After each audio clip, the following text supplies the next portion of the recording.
Olá, queridos alunos, tudo bem com vocês? Eu resolvi fazer uma aula de laboratório, mas infelizmente vocês não estão aqui para a gente poder compartilhar esses momentos. Então, eu vou trabalhar um pouquinho, fazendo uma demonstração sobre as regras de segurança em laboratório. Vou demonstrar algumas coisas importantes para um início de trabalho em laboratório. Para alguns, isso talvez não seja novidade, mas para outros que não conseguiram vir ao laboratório quando ainda estávamos em aula normal, vai ser a oportunidade de conhecer um pouquinho, tá bom? Vamos lá? Então, pessoal, segurança no laboratório de química. Nós vamos ver alguns slides e vamos demonstrar, como eu falei, algo. Então, o laboratório é um lugar de trabalho sério. É um lugar onde não são necessariamente um perigoso, né? Desde que tenha segurança, desde que tenha as tomadas de precauções para não ocorrer nenhum acidente. Trabalhar em laboratório é ter responsabilidade. Então, como eu disse, é seriedade e responsabilidade para com tudo e com todos. Evitar atitudes que possam acarretar acidentes e possíveis danos para si e para os demais. Então, é possível a pessoa fazer alguma coisa e ter ali um dano ou para ela mesma ou para o grupo em questão. Para que a gente possa ter, como num laboratório de química, resultados confiáveis, ele deve ser feito, essas experiências, esses resultados, em condições bem controladas. E o uso do material e equipamento de segurança são estritamente obrigatórios. Aqui temos algumas regras de segurança. Então, lá. Nunca provar, cheirar ou tocar qualquer produto químico com as mãos. Então, nós não devemos manusear o produto com as mãos. Devemos usar aparelhagem adequada para isso, porque nós não sabemos se temos alguma alergia a algum produto químico. Esses produtos podem provocar, dos mais simples efeitos, como também mais complicados. E o que faz bem para mim, não necessariamente faz bem para você. Ou seja, o que faz mal para mim, não necessariamente faz mal para você. Então, toda precaução é adequada. A bancada do laboratório deve estar sempre limpa, arrumada e organizada, porque assim vocês vão conseguir se ajeitar melhor.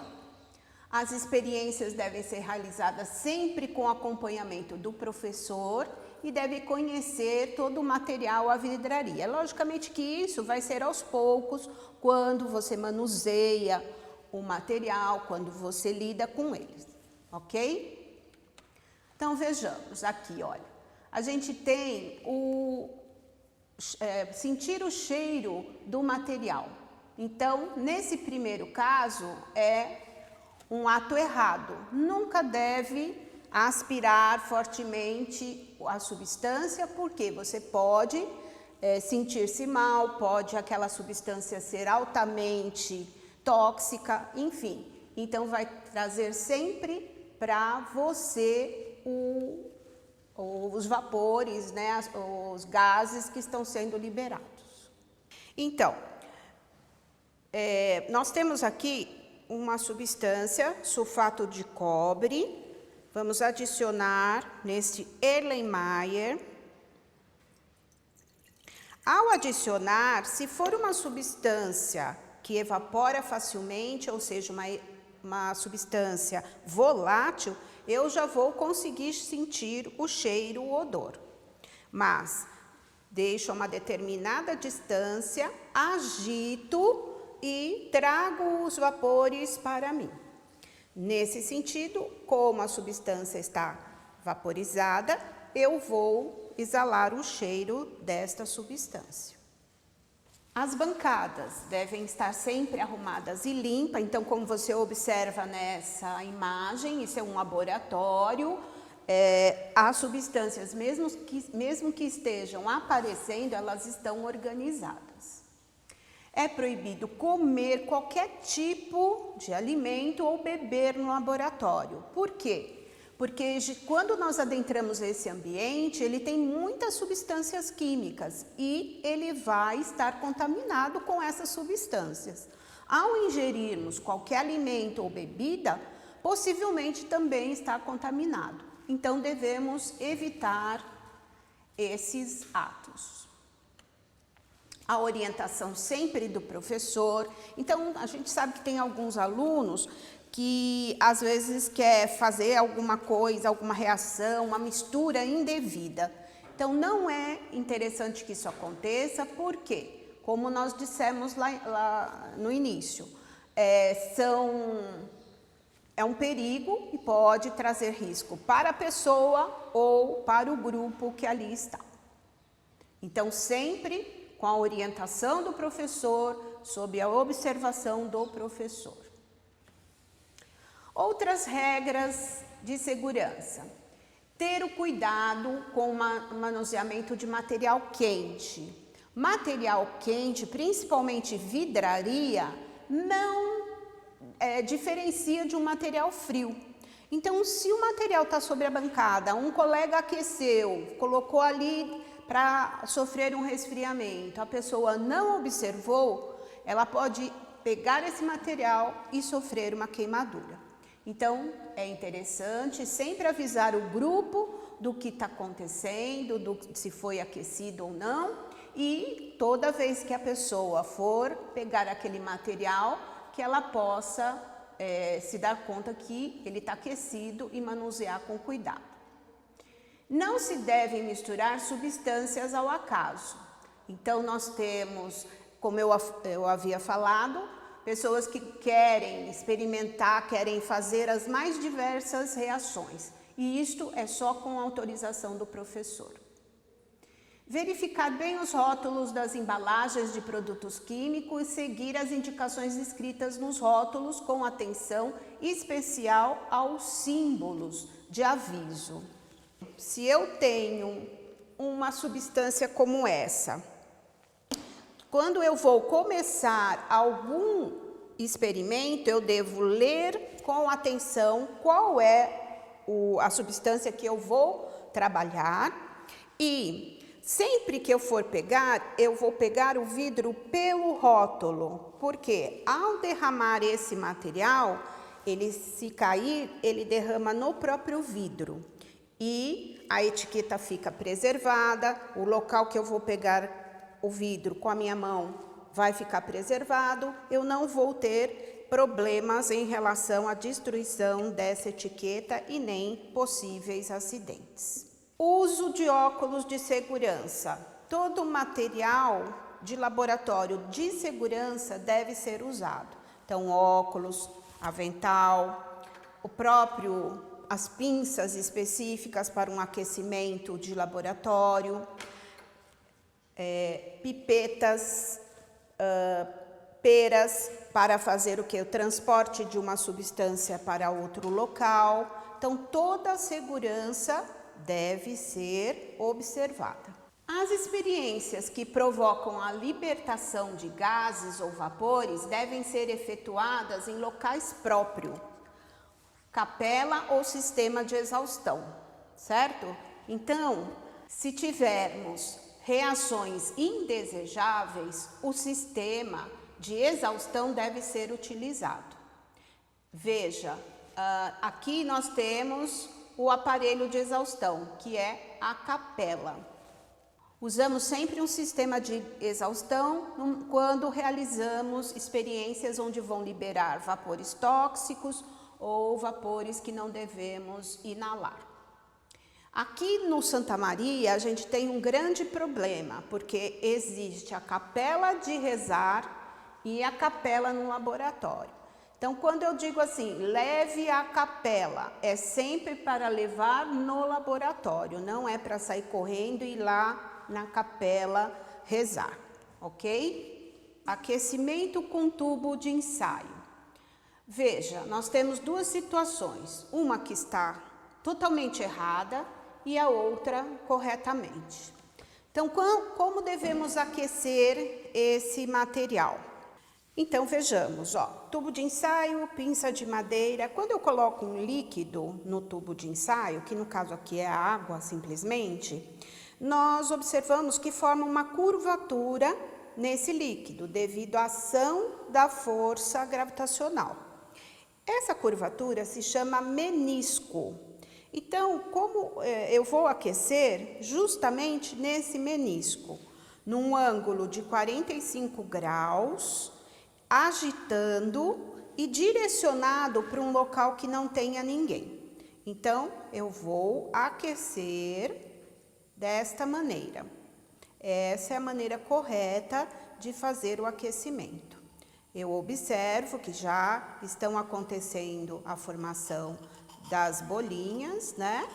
Porque se eu aquecer aqui embaixo, a tendência é o líquido expandir. E aí pode provocar algum acidente.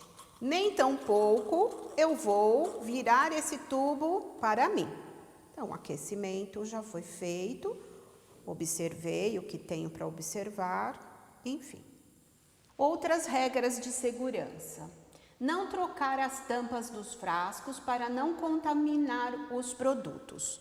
Então, se eu estou manuseando alguma substância, eu devo observar qual que eu estou trabalhando. Se não vou trocar as tampas desses materiais, né, dessa vidraria. Se eu vou começar a utilizar as substâncias, então eu tenho esses dois instrumentos, uma pera e uma pipeta, que eu vou adicionar a substância para fazer a transferência. Então, se eu vou começar, se eu sou o primeiro grupo a fazer, ou a primeira pessoa a executar, eu devo fazer o procedimento e devo deixar aqui esse aparelho. Por quê? Vamos supor que eu utilize, aí eu pego e coloco aqui novamente. Vem um segundo grupo, aí ele não sabe que essa pipeta foi usada nessa solução. Aí ele pega e coloca na outra solução. Quando ele faz isso, ele contamina as duas soluções. Se um outro grupo vai fazer, ou esse mesmo grupo que fez isso, contaminar as soluções, é possível que o experimento não dê certo, que a reação química não dê certo. Então, ao iniciar, sempre coloque o aparelho e permaneça, e deixe. Após o uso do gás, a gente deve certificar-se que ele foi corretamente desligado, assim como o registro central. Então, este é o aparelho de aquecimento em laboratório, é o bico de Merck. Ele tem dois registros, o registro amarelo e o registro vermelho. Então, quando nós utilizarmos, devemos abrir os dois e depois, ao final do experimento, fechar os dois. Todos vão observar o registro central. Toda essa tubulação amarela é a tubulação do gás. Se tiver no sentido do encanamento, o gás está aberto. Se tiver no sentido horizontal do encanamento, ele está fechado. Então, todos vamos nos preocupar para verificar se o gás, ao final da aula, está fechado. O registro deve estar desta forma. Jogue todos os sólidos e papéis, né, no local destinado para isso. Então, ou no lixo ou em algum recipiente que a professora indicar para vocês. Não jogue na pia fósforo, papel de filtro, outro sólido, mesmo que seja solúvel. Estes aparelhos são os aparelhos mais usados para aquecimento em laboratório. Esse daqui é o bico de Bunsen, a mesma finalidade que esse bico de Merck. Aqui no laboratório do colégio, nós temos nas bancadas, de um modo geral, o bico de Merck. Antigamente tínhamos o bico de Bunsen, mas depois que houve o encanamento do gás, passou a ser o bico de Merck. Então, como eu disse, ele tem um registro nele próprio e o registro amarelo. Tanto o bico de Merck quanto o bico de Bunsen são formados pelas mesmas partes. Então, ele tem uma base, uma mangueira que está ligado ao encanamento do gás, uma janela, essa abertura é uma abertura de entrada, abertura e fechamento para o gás e para o ar, para ver a combinação. E um tubo que vai ter aí a chama. Vamos ligá-lo. Então, vejamos, olha. Aqui nós temos a chama. As várias fases da chama. Então, eu tenho uma combustão completa quando a entrada de ar está aberta e tenho uma combustão incompleta quando a entrada de ar está fechada. Então, a gente observa essa transformação quando ocorre a mudança da cor da chama. Combustão completa, combustão incompleta.